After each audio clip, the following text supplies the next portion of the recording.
אתה לי עכשיו, אתה תופע זהו לי. יום בכפר נלדים. אור, תוכל קצת שעה לסוס. 7 בבוקר. תודה. רינג רינג.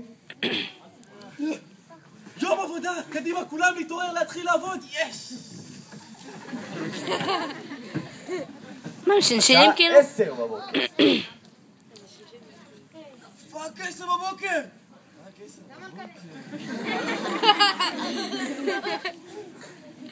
אוי לא, 10, אוי לא, אוי לא. או, מיכאלה, בוקר טוב.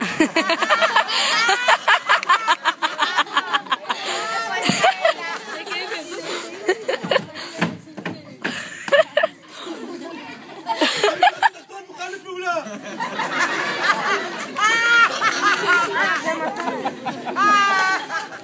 סדר היום בכפר נלדים הוא סינרגי וזורם.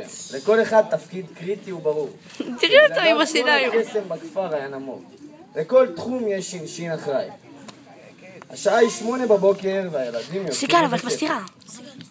שלום, אני מיכאלה, א' השכלה. הרמת הרמה פה חשובה מאוד וזה, ולכן אנחנו מקפידים שכולם ילמדו חשבון ועוד הרבה דברים.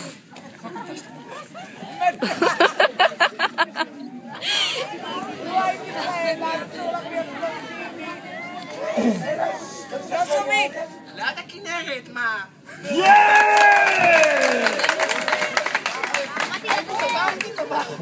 הייתי טובה. הילדים הלכו לבית ספר, אך העשייה בכפר לא נפסקת לרגע. ככה, לנו חשוב מאוד שהילדים ייהנו שהם חוזרים מהבית ספר, ואנחנו לא מזלזלים בזה לרגע.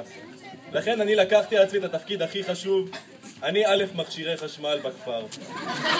אני כל יום שהילדים בבית ספר עובר בית, מוודא כל טלוויזיה, כל מסך, כל אקסבוקס, כל שלט עליי. לא, אני מצלמת. אני בודק שהם עובדים, אני בודק שהם מקבלים את התכנים הטובים ביותר. אני יודע, עבודה נשמעת סיזיפית, נוראית וקשה. שבוע שעבר התעוררתי, נתפסה לי כל האצבע הזאת. נוראי, המשכתי לעבוד, הכל בשבילכם, הילדים.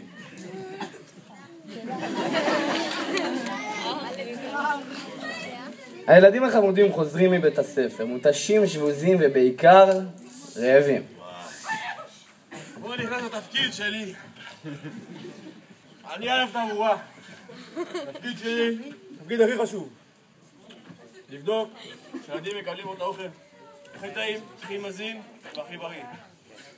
שלא תחשבו זה עבודה קלה. אני עובר בית. אחרי המנה הראשונה ועיקרי. אני לא מקצנח.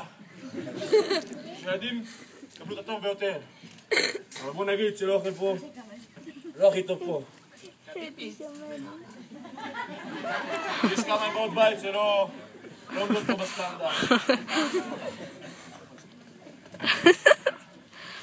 הילדים סברו, עשו את שיעורי הבית וכעת, זמן פנוי. אני א' פינת חי, זה לא אפריקה פה, אבל וואלה, יש לי ספארי על רמה. יש לי ארנב,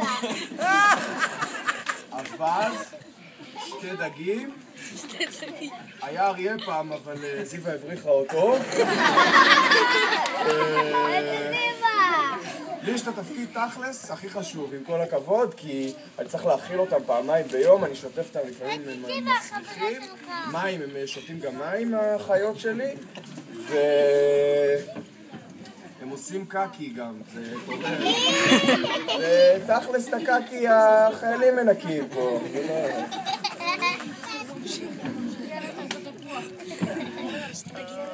הגיע הערב, ועכשיו התחילה העבודה האמיתית. חבר'ה, די. אנחנו כל השבוע, הגיע הזמן לעשות פעילויות אמיתיות. הסופה שאנחנו מקדישים אותו לצבא, אנחנו הולכים לעשות איזה משהו שהילדים יזכרו. מישהו אולי תזרקו רעיונות. משהו, למישהו יש אסוציאציה למלחמה. אם לא אמרתי כמה זמן אני לא מטפלת איתו. אני יכולה אחרי 5 דקות להתחיל לדבר איתו? לא? אמרת שאת לא מדברת איתו.